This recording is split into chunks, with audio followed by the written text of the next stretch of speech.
The Wyoming dawn was cold enough to bite, yet she came sweating, Mara keen, striding through the mist like she'd outrun hell itself. Her dress clung to her legs, torn in places that told a story of hands that grabbed and didn't care who they hurt. Before her knuckles touched the gate, she turned, just for a second, scanning the open plain as if something out there still had her scent. Inside the yard, Gareth Boone froze mid-swing, axe in hand, the thud of his heartbeat louder than the sound of steel on wood. 20 years alone had turned his life into a fortress, built from silence, betrayal, and barbed wire. Yet the look in her eyes wasn't just fear. It was the same fire he'd buried under years of dust and whiskey. "I came to learn how to milk a cow," she said. But her voice betrayed her. This wasn't about cows. This was about survival. From that first step onto his land, Gareth felt it. This woman wasn't asking for a favor. She was dragging a storm behind her, one with boots, guns, and no mercy. And before the sun set, he'd find himself standing between her and the men who wanted her back, dead or alive. Gareth Boone didn't lower the axe. He just watched her, jaw tight, eyes scanning the horizon the way a man does when he's expecting trouble. Mara stepped closer, the frost crunching under her boots, each step a dare to the silence between them. Up close, the damage was clearer, red marks on her wrists, a bruise high on her cheek, and that faint smell of smoke clinging to her like it had soaked into her bones. "I'll work for my keep," she added, voice low but steady. "I don't need charity." He didn't answer right away. Gareth wasn't a man who rushed anything. Not words, not trust, not opening his gate to strangers. But the way she stood there, chin lifted, despite the tremor in her hands, set something sharp moving in his chest. He'd seen plenty of fear in his life, but fear mixed with defiance? That was rare. With a slow motion, he unlatched the gate. 2 weeks, sunrise. You do what I say, and you leave when I say. No questions. She nodded once, but her eyes flicked past him again, back to the open plains, as if daring them to follow her here. By the time the sun burned off the last of the mist, they were in the barn. The smell of hay and warm cattle filled the air, but under it was something else. Tension so thick it made the beams seem closer together. Gareth showed her how to approach Bessie, the gentlest cow in the herd. Mara followed his steps, her hands shaking only until they touched the warm flank of the animal. "Slow.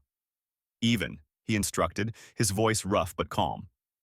She copied his movements, and for a moment, it almost looked like peace had found her. But the shadows under her eyes told him peace wasn't why she came. Somewhere outside, a crow screamed, its cry slicing the still morning. Mara's head snapped toward the sound. Gareth saw her knuckles whiten on the stool. She wasn't scared of cows. She was scared of footsteps that might be coming next.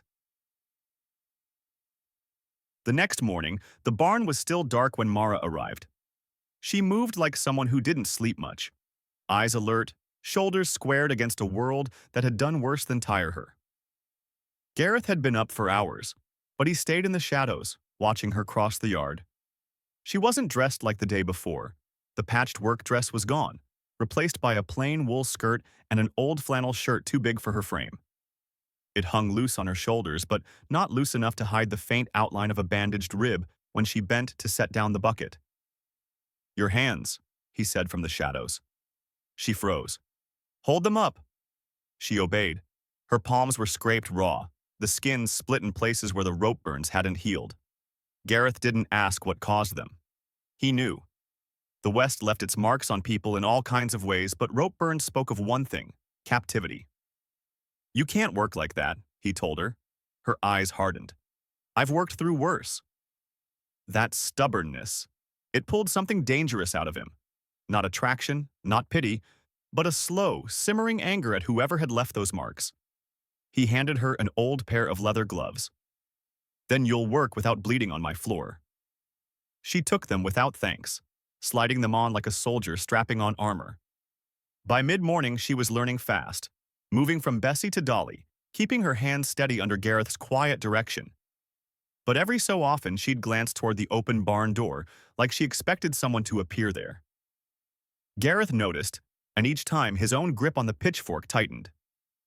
It was near noon when the first sign came. The cows shifted uneasily, their tails swishing, eyes rolling white. Bessie let out a low, throaty bellow that sent both of them turning toward the open yard. In the distance, beyond the fence line, a faint plume of dust rose into the pale sky. Too straight to be wind, too fast to be a lone rider. "Stay here," Gareth said, his voice low and hard. Mara didn't argue, but her hand went to the pitchfork leaning by the stall. That instinct to fight told him more about her than any confession could.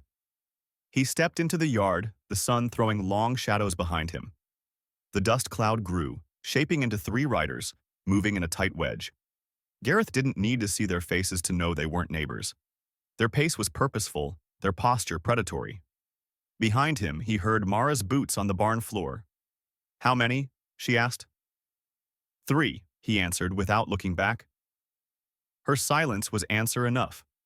She knew them, or knew the kind of men they were. The air felt thick, charged, like the moment before a storm breaks. Gareth's chest burned with the realization that trouble hadn't just wandered onto his land.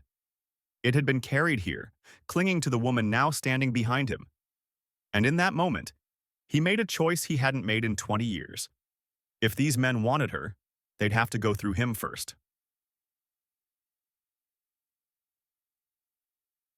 The riders slowed as they neared the gate, their horses' hooves thudding against the packed dirt like war drums. Gareth stood with his boots planted wide, rifle raised but steady, every muscle tight under his shirt. The years alone had made him lean, but not slow. His eyes locked on the man in front, a scar cutting from temple to jaw, his mouth curled into a grin that didn't belong in the daylight. "Mornin', Boone," the leader called, voice sharp enough to carry across the yard. "We're not here for you. Hand over the woman and we'll be gone before supper." Behind Gareth, the barn door creaked open. Mara stepped out, the pitchfork in her hands looking like it belonged there. She didn't hide, didn't flinch, but her jaw clenched so tight he could see the muscles move. "You know them?" Gareth asked, not taking his eyes off the men. Her answer came fast, bitter. "They're from my husband's past. Debt collectors, they'll call themselves. But they don't collect with ledgers. They collect with bullets and blood." The leader smirked, tapping the butt of his revolver. "She's got away with words. Shame she ain't got away with paying what's owed." That was when Gareth's anger turned solid. No longer just a slow burn. It was a sharp, focused heat in his chest. This wasn't about a debt. It was about power, the kind that men like this took from anyone weaker than themselves. "You're on my land," Gareth said, his voice low and hard. "You've got 10 seconds to ride out before you don't ride at all." The leader's grin widened, and he gave a small nod. The 2 men flanking him drew their guns in one smooth motion. Gareth dropped into a crouch, the rifle barking twice before the echo had a chance to fade. One rider's arm jerked back, his gun spinning into the dirt. The other swore and spurred his horse, charging toward the barn. "Mara, inside!" Gareth barked. But she didn't run. She stepped forward instead, meeting the charging rider with the pitchfork angled low. The man swung his pistol, but she sidestepped, driving the fork into his thigh. His shout of pain tore through the air as he slid from the saddle, hitting the ground hard. The leader fired, the bullet splintering the corral post inches from Gareth's head. Gareth rolled to the side, returning fire. The shot clipped the man's shoulder, spinning him halfway in the saddle, but he stayed mounted, his eyes burning with promise. "Mara, to the cabin!" Gareth yelled again. This time she moved, sprinting across the yard. But the wounded rider on the ground wasn't finished. He lunged, catching her skirt, yanking hard enough to rip the fabric. She stumbled, her knee hitting the dirt, but twisted like a wildcat, smashing the pitchfork's handle into his jaw. Gareth closed the distance in seconds, his boot catching the man's wrist before he could grab the fallen gun. A swift kick sent the weapon skidding across the yard. The leader reined in just outside rifle range, blood staining his sleeve. "This ain't over, Boone," he shouted, his voice carrying like a curse. He spun his horse, signaling to the other uninjured man. Together they galloped off, the thunder of hooves fading into the horizon, leaving the groans of the wounded behind. For a long moment, neither Gareth nor Mara moved. The barn's shadows stretched across the dirt, wrapping the scene in a heavy stillness. Then Gareth bent, pulling a length of rope from his belt, binding the fallen man's hands. "You should have told me," he said, without looking at her. Mara's voice was quiet, but steady. "If I had, would you have let me through the gate?" He didn't answer, just tightened the knot. The truth was too close to the surface. Inside, Gareth could feel the wall he'd built over 20 years starting to crack. And not just because of her. Because now the trouble was his too. Trouble with a name, a face, and the kind of determination that meant they'd be back. And next time, they wouldn't come just for her. They'd come for both of them. If you've been keeping up with this fight, tell me, would you stay and face them or run before the dust cloud rises again? Drop your answer in the comments. Subscribe if you'd stand your ground, or like this video if you want to see what happens when the sun sets on this standoff. The next part isn't just a fight, it's a reckoning. The wounded rider's groans filled the yard long after the dust cloud of his companions vanished over the ridge. Gareth hauled him into the barn, binding his ankles to a heavy beam, his voice stripped to pure grit. "You move, you bleed more." The man spat blood onto the dirt, but there was no defiance in his eyes now. Only the flicker of a predator who knew he'd been caught, and who would wait for his pack to return. Mara stood at the threshold, breathing hard, one braid undone and falling across her face. The torn skirt flapped around her calves in the rising wind, a silent reminder of how close they'd come. Her knuckles were scraped raw from the pitchfork, but she didn't loosen her grip. Gareth noticed. She was holding it like a lifeline. "You need to get inside," he said. "I'm not hiding," she answered, voice still edged from the fight. "If they come back, I'll be ready." He almost told her readiness meant more than stubbornness, but stopped himself. 20 years alone had taught him that the only thing harder than surviving was surviving with your will intact. And she still had hers. Burning bright, maybe too bright for a place this dangerous. They moved to the cabin. Gareth checked the door and windows, bolting each one while Mara poured water into a chipped enamel basin. "Let me clean that lip," she said, nodding to the split just under his cheekbone. "It'll keep," he muttered. "It'll fester," she shot back, her tone leaving no room for argument. He sat, letting her press the wet cloth to his skin. She didn't speak, but her hands told the story, steady but tense, like she was working on a wound she'd seen before. When she finally broke the silence, it was with a truth he hadn't expected. "My husband wasn't just in debt. He was in business with men like that. They ran people as cargo, same as cattle. When I found out, I left. Took everything I could carry and walked. They're not after money, they're after what I know." Gareth felt the heat rise in his chest again, not from the cloth on his lip, but from the image of her bound and traded like a package. "You think they'll risk that knowledge getting out?" he asked. She met his eyes. "I think they'll make sure it doesn't." A deep rumble of thunder rolled across the valley, though the sky was still clear. It wasn't the weather, it was the sound of distant hooves again, faint but steady. Gareth rose, crossing to the window. "They're not wasting time," he said. "Then neither can we." She set the cloth aside and grabbed the rifle propped against the wall. Her hands weren't trembling anymore. Gareth almost laughed at the sight of her. Half her dress ripped, hair in disarray, eyes sharp as cut glass, standing like a seasoned ranch hand on the verge of a range war. But there was nothing funny about it. She meant it. Outside, the wounded rider began shouting, his voice carrying across the open land. "They're here! I'm in here!" Gareth moved fast, slamming the barn door shut and jamming a timber across it. "He's not calling for help," Gareth said grimly. "He's marking us for slaughter." They didn't have long to prepare. Gareth positioned himself near the corral, the best place to control the approach. Mara took the side window of the cabin, kneeling so she could cover his flank. The wind shifted, carrying the metallic scent of oncoming rain, or maybe blood. When the riders came into view, they weren't 3.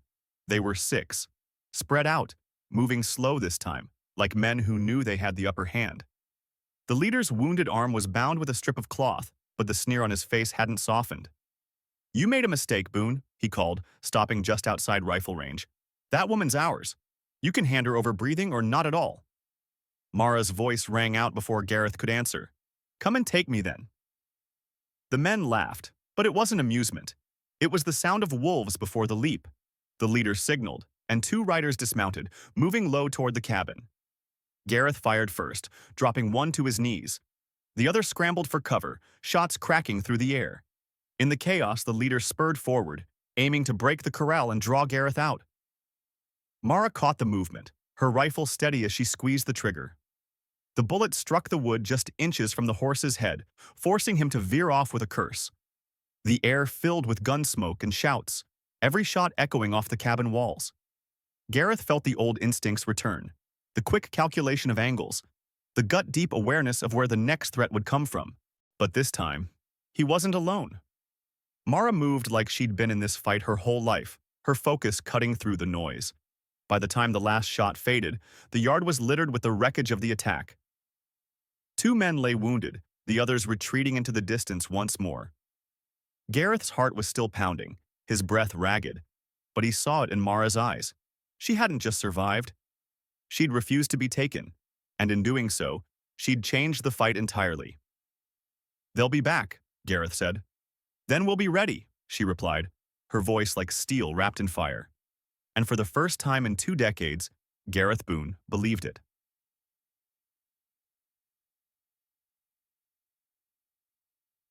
Night came heavy over the ranch, wrapping the yard in a darkness that felt alive. The air was thick with the smell of gunpowder and rain-soaked earth, a lingering taste of the fight they'd just survived. Gareth Boone stood on the cabin porch, rifle in hand, his eyes fixed on the black horizon.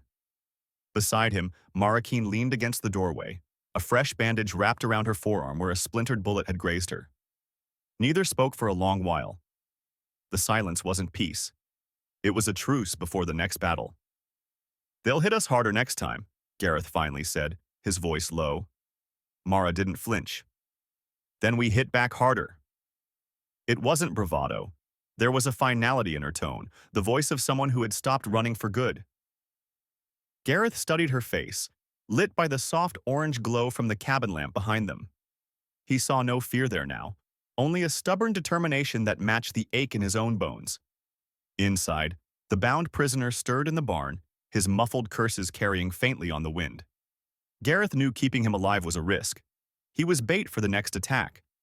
But killing him in cold blood wasn't something Gareth could make himself do. Not yet. "You've got people?" Gareth asked suddenly. "Anyone who'd come for you if they knew where you were?" Her answer was a sharp shake of the head. "Anyone who would is dead. Or worse." She stepped forward, meeting his gaze. "This is it. This place. You. That's all I've got." Those words landed like a weight in his chest. For 2 decades, Gareth had fought to keep the world out. Now here it was, bleeding on his porch, and he realized he didn't want to push it away. The storm broke just after midnight. Not rain this time, but the sound of hoofbeats, fast, relentless, and far more than 6. The ground itself seemed to tremble under the force of it. Gareth and Mara were already moving before the first shadow broke over the ridge. "They brought more," Mara said, peering through the narrow slit of the cabin window. Gareth counted at least a dozen riders, torches flaring in the wind, their firelight dancing over gun barrels and faces twisted in intent. This wasn't a raid anymore. It was a purge. "Barn's the first target," Gareth said. "They'll want him back." "Then we hold the barn," Mara answered without hesitation. They moved as one, crossing the yard in low strides, rain beginning to spit from the dark sky. Inside the barn, the prisoner's eyes widened when he saw the torches coming. "They'll burn it down," he rasped. Gareth ignored him, taking position at the loft window. Mara crouched near the doors, her rifle balanced on a hay bale. When the first shots cracked, the world narrowed to noise, flashes, and the sharp scent of smoke. 2 riders went down early, their torches tumbling into the mud. But more came, circling, probing for weakness. Bullets shattered the upper boards of the barn, showering them with splinters. The prisoner screamed for his men, his voice drowned by the chaos. A torch landed on the barn roof, flames licking hungrily at the dry shingles. "Gareth!" Mara shouted. He didn't answer, just sprinted up the ladder, yanking the burning wood loose and tossing it into the mud below. A bullet ripped through the loft wall inches from his head, the crack so close it burned his ear. He dropped back beside her. "We can't hold them here forever." "Then we make them pay for every step," she shot back. The fight stretched into a blur, shadows lunging in torchlight, the heavy slam of rifle bolts, the acrid haze of spent gunpowder curling through the barn. And somewhere in that frenzy, Gareth realized the change in him. This wasn't just his land anymore. This was their ground, and he'd spill blood to keep it. The turning point came when one rider broke through the line, dismounting just feet from the barn doors. Mara fired, the shot tearing through his shoulder, but he staggered forward, revolver raised. Gareth stepped into the open, taking the shot meant for her. It slammed into his side, knocking the breath from him, but he stayed upright long enough to put the man down for good. Mara was there in an instant, hauling him back behind cover, her hands slick with his blood. "Don't you dare fall now," she snarled. But the sight of him wounded seemed to rattle the attackers.